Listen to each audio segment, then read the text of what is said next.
Now, for a further look at President Moon's visit to Rome, we have joining us Professor Se-ryun from Kyung University. It's good to have you back on the show. Good to be here.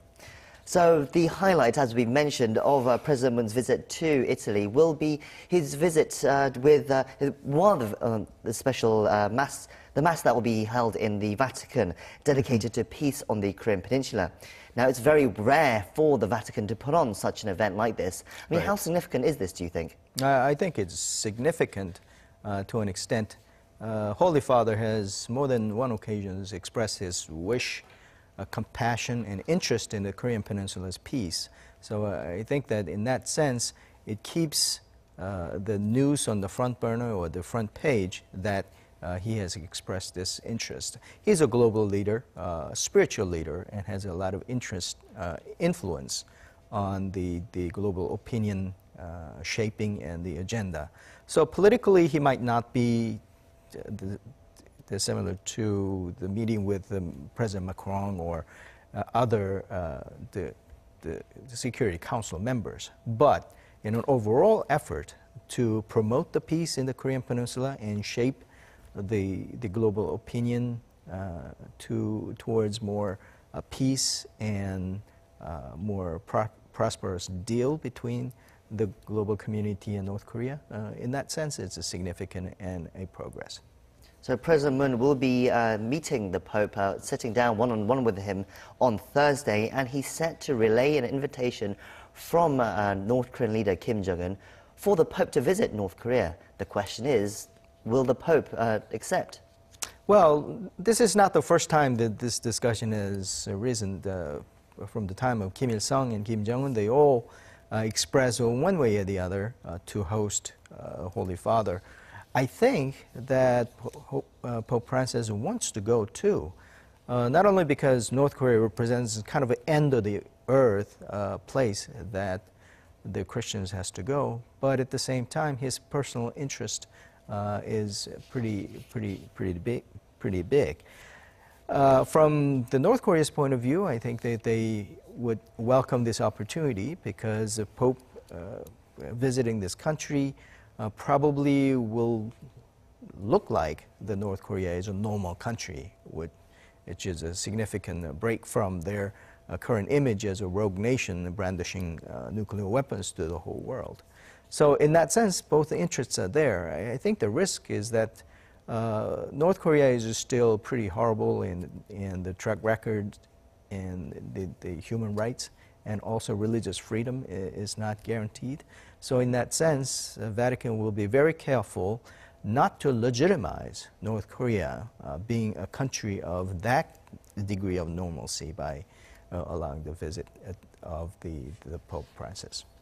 Isn't there also a risk from the North Korean side as well, by having some religious figure like this coming to North Korea, that it could have some sort of effect among the people in North Korea as well? I think that's one of the reasons that was given in a book recently by a defector, Tae-yong-ho, who said that they did originally try to have the previous Pope come visit, but there was concerns and it didn't really happen. Well, it seems like that's the theme running through Kim Jong-un's regime. Limited degree of openness, and I think it was a pretty impressive sight to see that President Moon addressing the citizens of Pyongyang.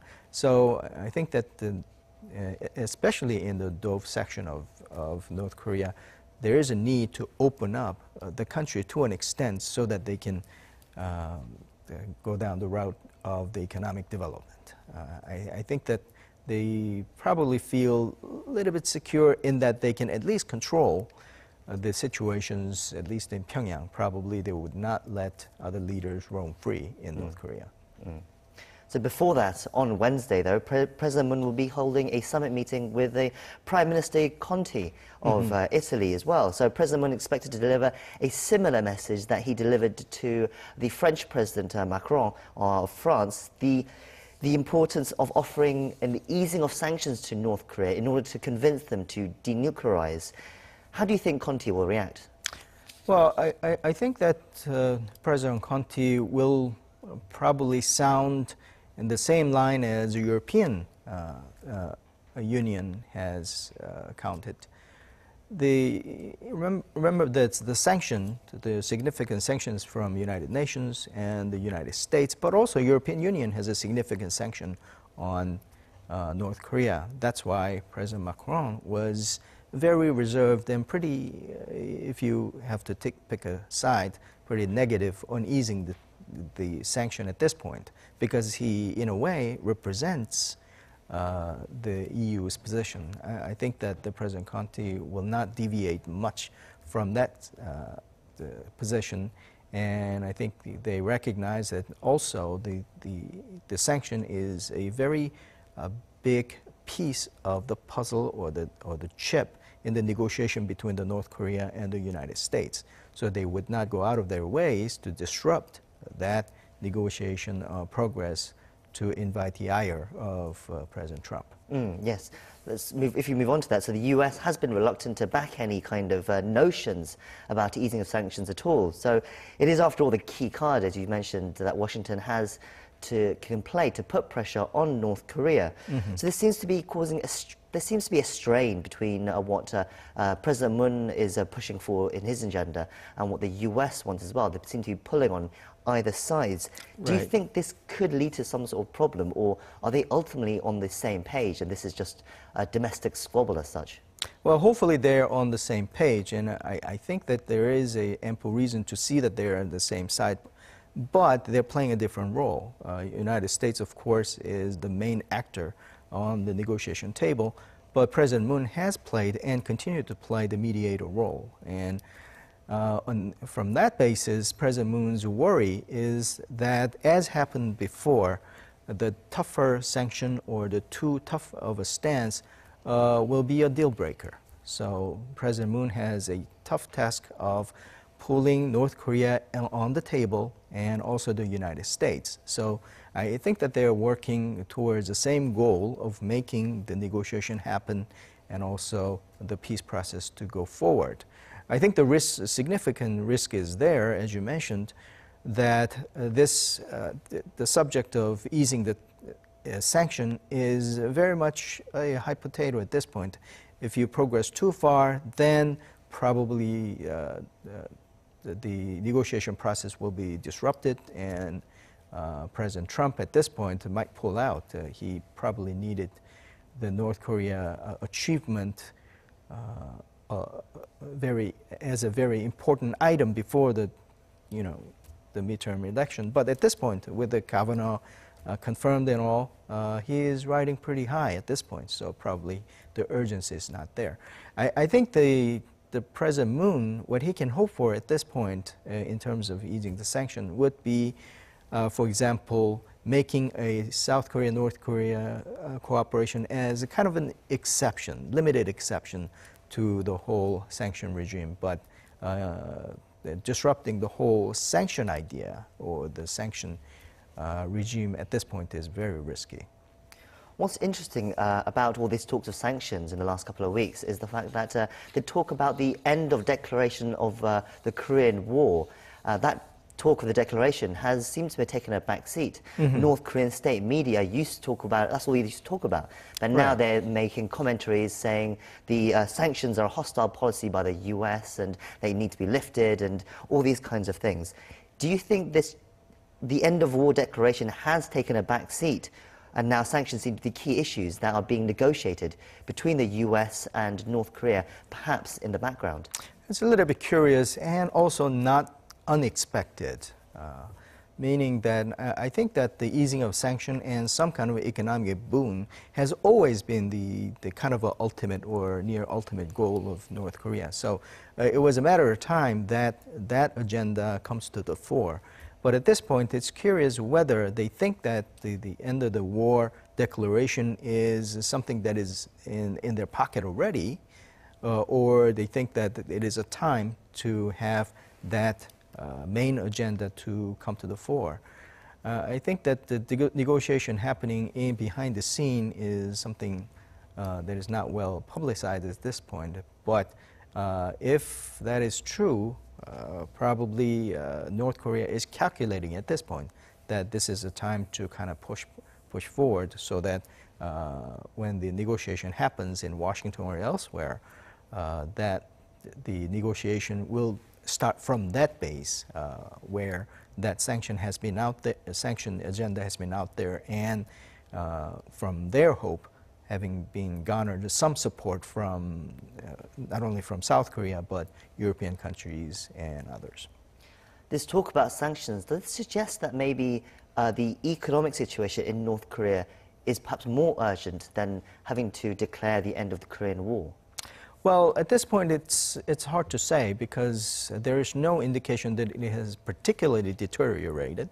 But on the other side, the implementation of the sanction mechanism has been toughening up, especially smuggling oils and other items from the international sea to North Korea has been toughened.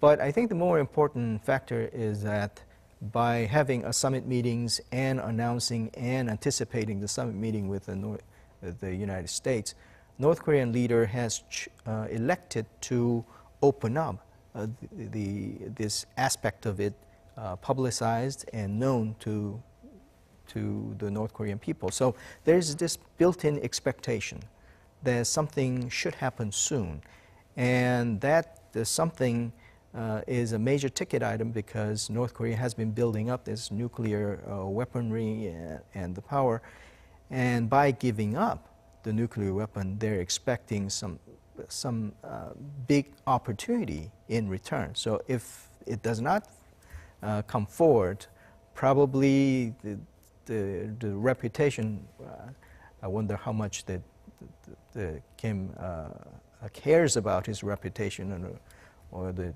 opinion poll, but in that sense, his base or legitimacy of his governing position probably will be a little bit weakened if the expectation is not met. On the sidelines of all this right now, so U.S. Special Representative of North Korea, Stephen Biegun, who was recently appointed to that post, met with Russian officials on Tuesday. Now, little details have been given about that meeting, but all we know is that they talked about North Korea's denuclearization. What do you think the U.S. is looking to gain from a meeting like this, especially when Biegun has not even met with his North Korean counterpart, Choi, which they said they would do soon? Right. I think that's a separate discussion, but on the Russian side, I can only speculate because of the lack of report. But remember that North Korea reached out to not only China, which they seem like they are in a very cozy position, communicating frequently, but they reached out to Russia, and that was seen as a move to have another friend on their side in the negotiation.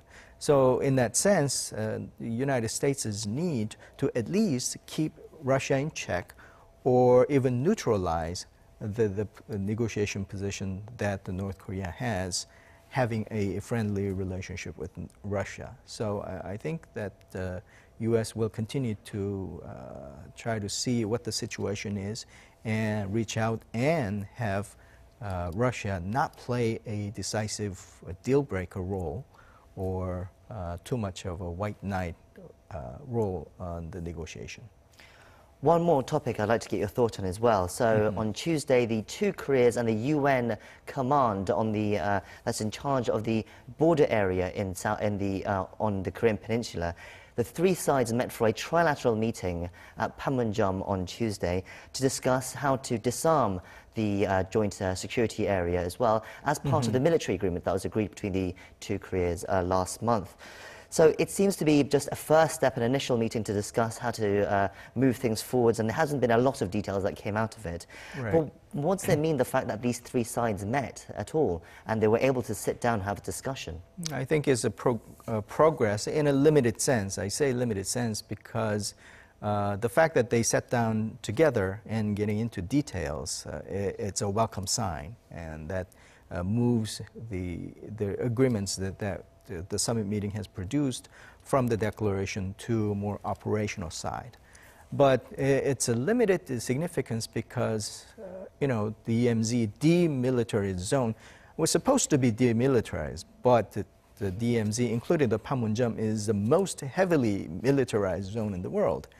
And that has a little bit of history. In 1976, there was an axe murder provocation from the north, and from then on, the situation has worsened. So at least going back to more of a demilitarized area, or that condition probably is not a progress from the peace point of view, but sort of a normalizing the situation in the area that has been worsened because of the past incidents. But however, getting together and talking about the details, I think that can provide a foundation for a lot of good things to move forward, especially because the peace process is the main item. That's where we'll end it. Thank you for coming in, Professor, and as always, it's always great to get your thoughts on the latest developments. My pleasure. Thank you.